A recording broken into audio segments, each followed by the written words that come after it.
ভূমি সংস্কার বোর্ডের দুর্নীতিতে সাধারণ সদস্যদের বেহাল দশা। এ যেন এক পরিকল্পিত নকশা। ভূমি সংস্কার বোর্ডের 4 কর্মকর্তার যোগসাজশে চলছে নবাব স্টেটের সরকারি জমি ডিসিআর বাণিজ্য। অভিযোগ রয়েছে সরকারি জমি লিজি সদস্যদের বাদ দিয়ে শতাংশ প্রতি মোটা অঙ্কের টাকার বিনিময়ে জমি বিক্রি করছে একটি দালাল চক্র। এ বিষয়ে অনুসন্ধান চলাকালীন সময়ে আমাদের হাতে একটি ভিডিও বার্তা আসে, যেখানে দেখা যায় ভূমি সংস্কার বোর্ডের ঊর্ধ্বতন এক কর্মকর্তা সরাসরি আর্থিক লেনদেন করছে।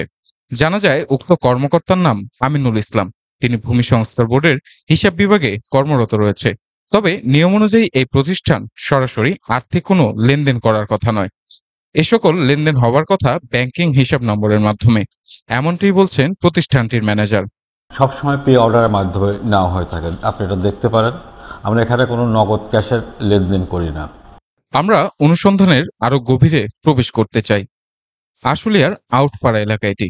সরকারি জমি লিজি সদস্যদের মাঝে বন্টন না করে শতাংশ প্রতি 1 থেকে 1.5 লাখ টাকায় বিক্রি হচ্ছে এসব জমি। লিজের জমিতে টিনশেড ঘর করার কথা থাকলেও তারা ছাদ দিয়ে অবাধেই গড়ে তুলছে বহুতল ভবন। ভূমি সংস্কার বোর্ডের এসব বিষয়ে তদারকি করার কথা থাকলেও কোনো এক অজানা কারণে চুপ রয়েছে তারা।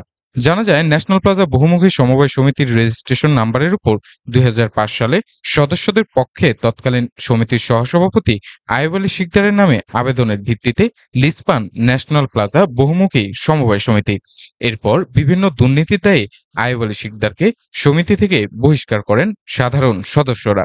বর্তমানে আইয়ুব আলী শিকদারের উক্ত জমি নিজের নামে লিজি একক মালিকানা দাবি করছেন এবং সাধারণ সদস্যদের বাদ দিয়ে শুরু করেছেন জমি বিক্রি। আর এসব জমি বিক্রি করতে ব্যবহার করছে দালাল চক্র এবং শুরু করেছে ডিসিআর বাণিজ্য, যেখানে 45,504 টাকা নেওয়ার কথা থাকলেও ডিসিআর প্রতি নিচ্ছে 1 থেকে 1.5 লক্ষ টাকা। আমি তো তখন দিছিলাম 1 লাখ, 1,10,00,000 এই কথা কই।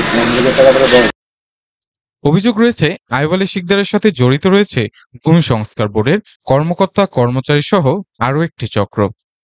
জানা যায় ম্যানেজার মোহাম্মদ হোসেন, সিনিয়র সহকারী ম্যানেজার সাব্বির হোসেন, সহকারী ম্যানেজার সম্পত্তি ইয়াসিন আরাফাত, সহকারী ম্যানেজার প্রশাসন মোহাম্মদ আমিনুল ইসলাম সহ আরো অনেকেই জড়িত রয়েছে এই চক্রের সাথে। তো ভূমি সংস্কার বোর্ডের সাথে আমাদের একটা আত্মার সম্পর্ক, তাদের সাথে আমাদের সুসম্পর্ক, প্রতিটি কর্মচারী কর্মকর্তাদের সাথে আমাদের সুসম্পর্ক আছে।